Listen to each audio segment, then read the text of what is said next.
Situazione stabile nella nostra provincia relativa al Covid-19, tutto tranquillo, nessun nuovo caso.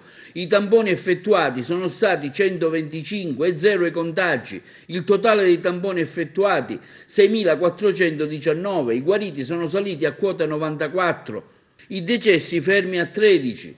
Quelli posti in quarantena 11, ricoverati sempre suddivisi nei vari centri ospedalieri di Caltanissetta, Palermo e Partinico. Intanto salta la convenzione fatta tra l'ASP e l'hotel Acrabello, di cui già si era discusso e che aveva provocato parecchi malcontenti tra la gente, considerato che l'hotel si trovava in una zona centrale del villaggio Mosè. A quanto pare mancavano i documenti che hanno portato il commissario Mazzara a non fare più nulla.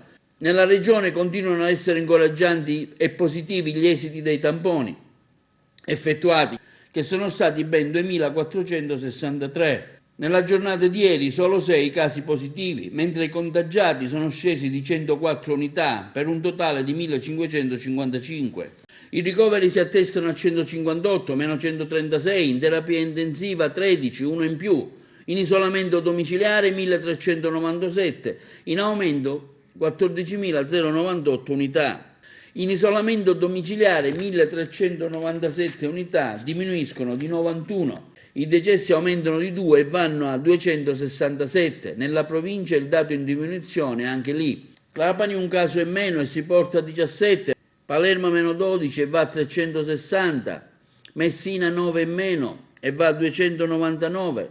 Catania in netta discesa dopo diversi periodi che l'ha vista sempre in incremento e va a 638, 53 in meno. Siracusa scende a 32, 12 in meno. Ragusa a 29, 8 in meno. Caltanissetta a 50, ben 32 in diminuzione. Enna 81, ben 72 in meno. Agrigento è stabile. Intanto il governo centrale accoglie una proposta del centro di bioetica di Agrigento sulla pandemia per evitare che si ripetano gli errori finora fatti. Il centro di bioetica Evangelium Vitae di Agrigento accoglie con favore la scelta del governo di sentire il parere del Consiglio nazionale di bioetica sulla pandemia in corso del coronavirus.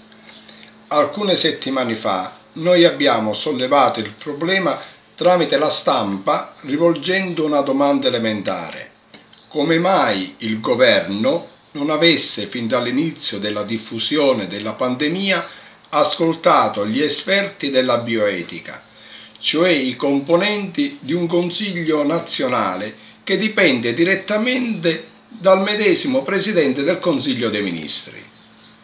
Ieri, come oggi, siamo infatti convinti che il parere del Consiglio nazionale di bioetica avrebbe evitato degli errori che sono stati purtroppo commessi.